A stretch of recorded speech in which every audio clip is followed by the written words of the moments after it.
Kupchak? The Edmonton Oilers go on a business trip to Sunrise and do exactly what they said they were going to do and drag the Panthers back to Alberta for Game 6. Oilers win 5-3 in Game 5, where they bent but did not break. 3-0 lead. Oh, Panthers make it 3-1. 4-1 lead.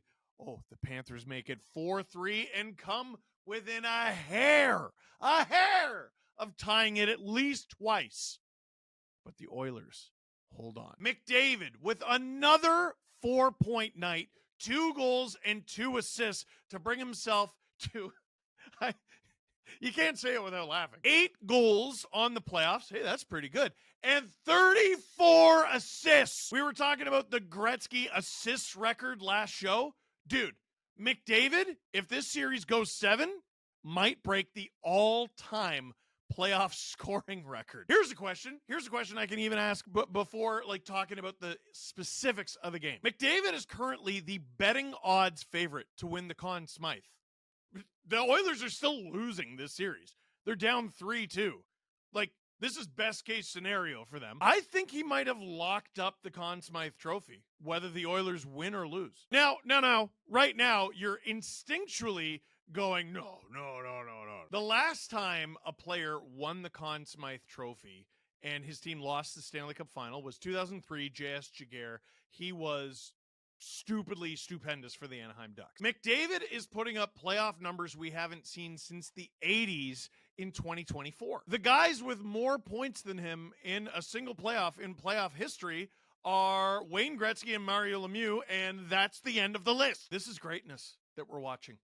And to come back from a 3-0 deficit in a series is still not something that the Oilers have done yet. They still haven't forced a Game 7, although they've achieved their goal of forcing at least 6. But number 2, the usual rules do not apply to the Edmonton Oilers. CJ, Chris Johnston, has been all over this since the Oilers won Game 4. He thought this was going 7 right away. He's been talking so much smack, not just on his podcast. You should see him in the group chat. And he's been right this whole time. McDavid has put up 8 points over the last 2 games since they went down 3-0. This series ain't done. But it's the role players as well. It's unbelievable.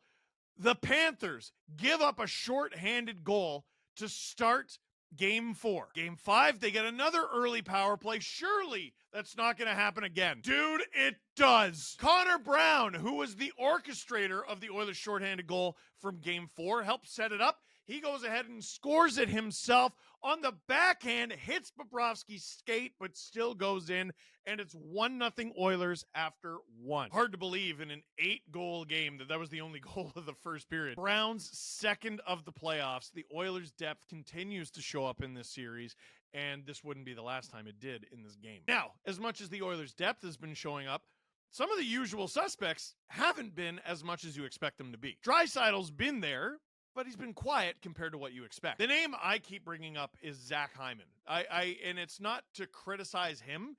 I don't think people are fully appreciating how important Zach Hyman was to the Oilers this year. How important Zach Hyman was to their playoff run before this series. Well, Oilers get a power play of their own early in the second. Well, in fact, it was to start the second. Bouchard puts a Bouch bomb on something like 98 miles an hour off of Hyman's knee, and he's smiling about it. His 15th of the playoffs, the list of guys to get 15 or more goals in a single playoff run since the year 2000, Sidney Crosby, Alex Ovechkin, Zach Hyman. That's how important this player is. 2-0. But again, it's a 2-goal lead. It's 2024. Nothing is sacred. Nothing is guaranteed. But then Connor McDavid gets the puck from Warren Fogle, walks in, and just schools Sergei Bobrovsky. When that goes in, I thought the Oilers might win. Do you understand when that goal went in, the Oilers had 13 of the last 14 goals in this series? Because they scored the final 2 goals of Game 3. They won Game 4 8-1. And then they found themselves with a 3-0 lead in Game 5. Now, that goal came exactly 5 minutes into the second period, and I would have thought the Oilers would run away with it had Matthew Tkachuk not finally shown up in this series and got one less than 2 minutes later. The Panthers doing what they do best and causing havoc and mayhem. Matthew Tkachuk finally, it's a great shot. It's a great shot, and you wonder why we haven't seen more of it. It's Tkachuk's 6th of the playoffs, a beauty, but it's his first goal since Game 1 against the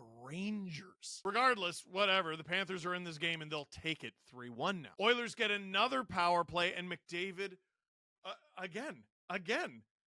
I don't know, even if the Panthers win next game 10-0, I think McDavid should still get the conspite. He cuts through the Panthers like a hot knife through butter, and no one is on Zach Hyman. And Hyman just taps it in like it's the easiest thing in the world. Except, you know what's crazy? It wasn't Zach Hyman. It was Corey Perry. Perry with his first of the playoffs. By the way, who wants to win this more than Corey Perry? So now it's a 4-1 lead. Now the Oilers are going to run away with this. 14 seconds later, the Panthers say no! Absolute chaos in front. Evan Rodriguez, who's been a nightmare for oppositions and opposition defense in these playoffs, shoots it.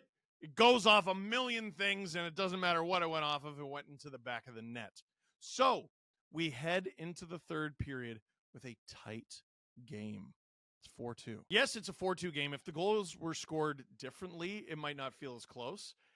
It didn't feel like the Panthers were out of it. The Oilers felt like they were parking the bus. And the numbers support that. The shots were 10-4 in the third period. All right, you give yourself 10 shots in the third period. You need 2 of them to go in if you're the Panthers. Only 4 minutes into the third period, they get 1. As much as Connor McDavid has been absolutely absurd these last 2 games, this was the game where Matthew Tkachuk sat up in his chair, leaned forward with the video game controller. He shovels it out front to Oliver Ekman-Larsson, and that is a spectacular shot. Beats Stuart Skinner, and oh baby, the Panthers are within 1. And I don't think we're fully appreciating the gravity here. We're looking at the individual game here. The Panthers, they're 1 goal away from tying it. No. They're 1 goal away from being 1 goal away from the Stanley Cup. And do they get close? Oh, did they get close? For me, the closest opportunity, ridiculous. Matthew Tkachuk puts it on Sam Bennett,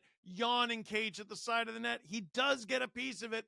Oh, just off the side. He was so close. Matthew Tkachuk, ridiculous diving play at the end of the game to smack the puck off of the goal line, only for Connor McDavid, who is City TV everywhere, to bury the empty netter 2 seconds later to ice a 5-3 Oilers win, dragging the Panthers back to Alberta. So, what happens now? At the end of the broadcast, they talked about all the teams who have done this. They've been down 3-0 in the Stanley Cup Final and came back to force a Game 6. The Leafs were down 3-0 in the 1942 Stanley Cup Final and very notably came back to win it. But I did not know that only 3 years later, the Red Wings were down 3-0 and they forced a Game 6, ultimately losing the series. Then it would not be until 2012. A lot of people forgot about this.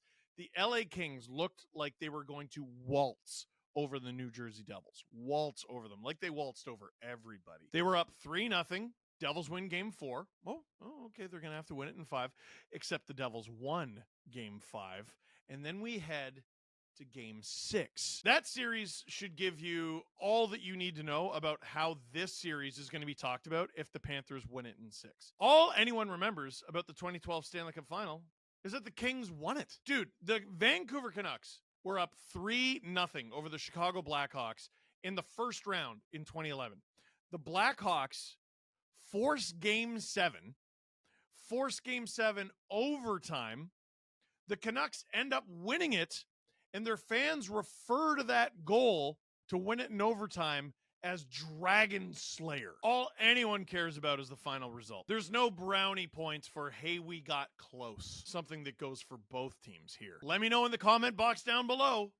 Friday, Game 6, who's taking it? Do the Oilers force Game 7, or do the Panthers finally win their first franchise Stanley Cup? If you watched the stream tonight on the SDPN YouTube channel, thank you very much. This was very much our flu game. I was barfing until 4 in the morning last night. TMI, I don't care. And producer Drew is sick as well. Just a couple sick dads. We're hoping to be better by Friday. We better be, on account of there's another game to play. The season's not over yet. So for now, that is it for this one. Thank you very much for watching. Click like if you like this video. Click subscribe if you really liked it. Tell all your friends. Comment section down below. Who do you think is going to win Game 6? And who do you think should win the Conn Smythe, regardless of what happens in Game 6 and potentially Game 7?